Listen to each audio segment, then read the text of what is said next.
What are the chances that a homeless beggar could one day rule one of the greatest empires on earth?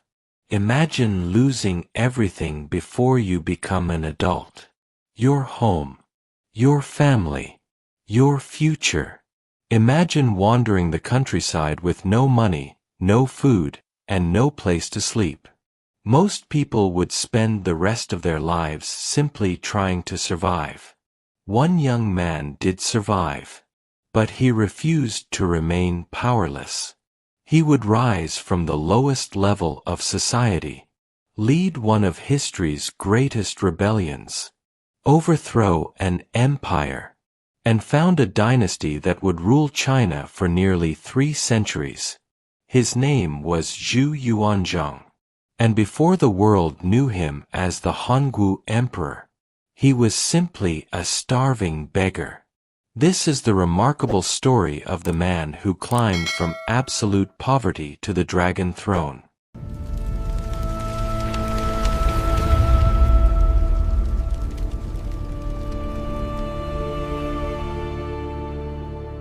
Zhu Yuanzhang was born in 1328 in a small farming village during the rule of the Yuan Dynasty, established by the Mongols after their conquest of China.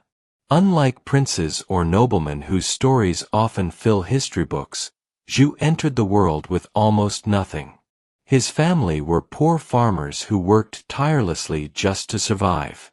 Life under the Yuan Dynasty was difficult for many ordinary people. Heavy taxes placed enormous pressure on farming families. Natural disasters frequently destroyed crops. When harvests failed, there were few ways to recover. For families like Zhu's, a single bad season could mean hunger. Several bad seasons could mean disaster. From an early age, Zhu learned that survival depended on hard work. There was little comfort in his childhood. Every member of the family contributed however they could. Even children helped with farming and household responsibilities. Education was a luxury few poor families could afford. Instead, the fields became Zhu's classroom. He learned perseverance long before he learned politics. Despite their hardships, Zhu's family remained together, supporting one another through difficult times. But beyond their village, the Yuan dynasty faced growing problems. Corruption weakened the government. Natural disasters became more frequent. Famine spread across parts of the empire. Ordinary people grew increasingly frustrated with heavy taxation and ineffective leadership. Although Zhu could not have known it as a child, he had been born into a world moving steadily toward rebellion. And before long, those troubles would reach his own family in the most devastating way imaginable. When Zhu Yuanzhang was still a teenager, disaster struck his family with overwhelming force. A devastating famine swept across the region. Food became scarce. Fields that once provided enough to survive could no longer feed entire villages. As hunger spread, disease followed. For poor families already living on the edge of survival, there was little hope. Zhu's family was among the hardest hit. Within a short period of time, both of his parents died. Several of his brothers and sisters also lost their lives. The family that had struggled together for years was suddenly gone. Zhu was left almost completely alone. The tragedy did not end there. His family was so poor that he could barely afford to bury them. According to historical accounts, he had to rely on the kindness of neighbors to help lay his loved ones to rest. For a young man who had already known poverty his entire life, this was a heartbreaking moment. He had no land, no money, no home, no relatives able to support him. Everything he had known had disappeared. Most people in such circumstances would have had little chance of rebuilding their lives. Many simply became victims of the same famine and disease that had already claimed so many others. But Zhu survived. Not because life suddenly became easier. Because he refused to give up. With nowhere else to turn, he searched desperately for any place that could offer food and shelter. That search led him to an unexpected refuge. A Buddhist monastery.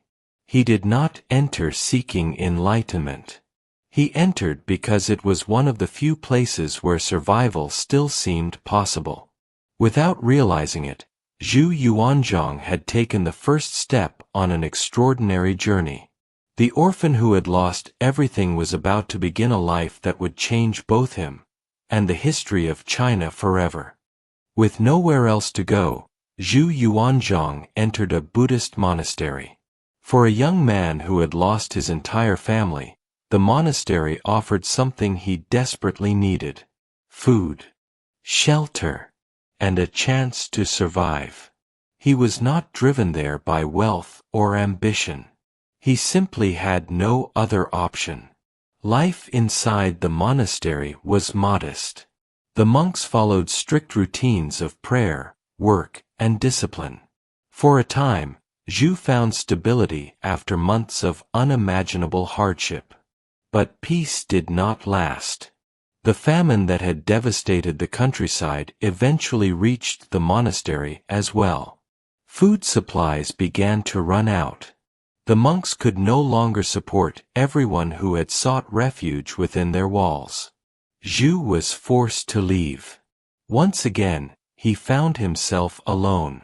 With no home and no means of earning a living, he wandered across the countryside as a homeless beggar. For several years, he traveled from village to village, surviving on charity and whatever food people were willing to share. Some days he ate. Many days he did not. It was a harsh life, but it became an education unlike any classroom could provide. As he walked through towns and farming communities, Zhu witnessed the suffering of ordinary people. He saw families struggling under heavy taxes, fields ruined by famine, villages living in fear of corrupt officials and constant hardship. Everywhere he went, he heard the same stories of hunger, injustice, and despair. These experiences left a deep impression on him. He came to understand the hardships faced by the people not through books or royal advisors, but by living among them. Years later, when he ruled China, those memories would continue to shape many of his decisions. But at that moment, Zhu had no way of knowing what lay ahead. He was still a homeless wanderer with no title, no army, and no influence. Yet across China, anger against the Yuan Dynasty was growing. Secret societies and rebel groups were beginning to rise. The empire was weakening, and history was about to offer the young beggar an opportunity that would change his life forever. By the middle of the 14th century, the Yuan Dynasty was losing its grip on China. Years of famine, corruption, heavy taxation, and natural disasters had left millions of people frustrated and desperate. Across the country, rebellions began breaking out against Mongol rule. Among the largest was the Red Turban Rebellion, a movement that attracted farmers, laborers, monks, and others who dreamed of restoring Chinese rule. For Zhu Yuanzhang, the rebellion offered more than a chance to fight. It offered a chance to build a new life.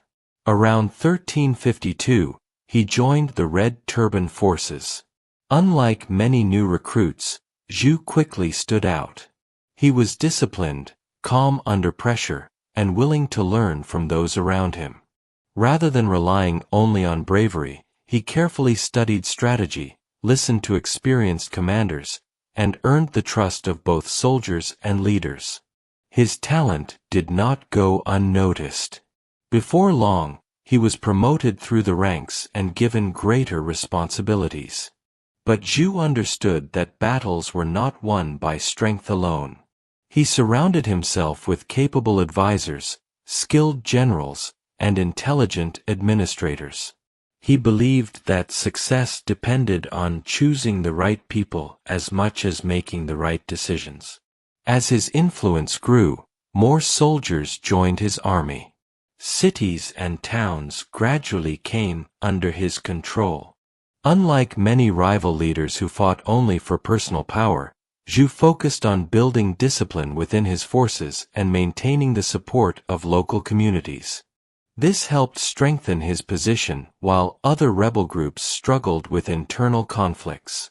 The homeless beggar who had once wandered the countryside searching for food was now commanding thousands of men. Yet his greatest challenges still lay ahead. The rebellion was far from over. Powerful rivals stood in his way. And defeating the Yuan dynasty would require far more than courage alone. As the Red Turban Rebellion grew stronger, defeating the Yuan dynasty was no longer Zhu Yuanzhang's only challenge. Other rebel leaders also wanted power. Each commanded large armies and hoped to unite China under their own rule. Instead of one enemy, Zhu now faced several. Rather than rushing into every battle, Zhu relied on careful planning. He strengthened his army, secured important cities, protected food supplies, and built alliances with talented commanders. He understood that lasting victory required more than winning battles. It required controlling territory and earning the support of the people. One by one, his rivals were defeated. Some were overcome in battle. Others lost influence as Zhu's growing reputation attracted more soldiers and advisors to his side. With each victory, his control over eastern and central China expanded. Eventually, Zhu became the most powerful leader among the rebel forces. His attention then turned to the Yuan dynasty itself. In 1368, his armies marched north toward the Yuan capital of Dadu, known today as Beijing. Facing Zhu's advancing forces, the last Yuan emperor fled the city before it could be captured. For the first time in nearly a century, Mongol rule over most of China had come to an end. After entering the capital, Zhu declared the founding of a new dynasty. It would be known as the Ming Dynasty. The orphan who had once begged for food now stood at the head of a new empire. But winning the throne was only the beginning. Now came an even greater challenge. He had to rule an empire that had been devastated by years of war, famine, and political instability. After founding the Ming Dynasty in 1368, Zhu Yuanzhang took the reign title Hongwu, meaning vastly martial. He had achieved something almost unimaginable. A man who had once wandered China as a homeless beggar now sat upon the dragon throne as the first emperor of a new dynasty. But Hongwu understood that winning an empire was very different from governing one. Years of war had left much of China exhausted. Farmland had been abandoned. Cities had suffered. The economy needed to be rebuilt. Remembering the hardships of his own childhood, the new emperor placed great importance on agriculture. He encouraged farmers to return to the land, repaired irrigation systems, and reduced taxes in many regions to help families recover. He believed that a strong empire depended on prosperous farmers. His government also worked to rebuild the country's economy and strengthen the imperial administration. Officials were appointed to improve local governance, restore order, and ensure that taxes were collected more fairly. Under his rule, the Ming Dynasty gradually became one of the strongest and most stable governments in Asia. However, Hongwu was also known for his strict approach to law and order. Having witnessed years of corruption and political chaos, he believed severe punishment was necessary to prevent the empire from falling into disorder again. Officials found guilty of corruption faced harsh consequences. Even members of the imperial court were not beyond punishment. While many praised his efforts to restore stability, others feared the severity of his rule. His reign became known for both remarkable achievements and uncompromising discipline. Yet few could deny what he had accomplished. The orphan who had lost everything, the monk who searched for food, the beggar who wandered from village to village, had become one of China's most influential emperors. The Ming dynasty he founded would rule China for nearly 3 centuries, leaving a lasting mark on the nation's history. History often remembers emperors who were born into royal families. Zhu Yuanzhang's story was different. He began life with almost nothing. He experienced hunger, loss, and homelessness before most people reach adulthood. Yet instead of allowing hardship to define him, he used those experiences to shape his future. His journey from beggar to emperor remains one of the most extraordinary rises to power in world history. It is a reminder that greatness is not always inherited. Sometimes it is forged through perseverance, determination, and the courage to keep moving forward when everything has been taken away.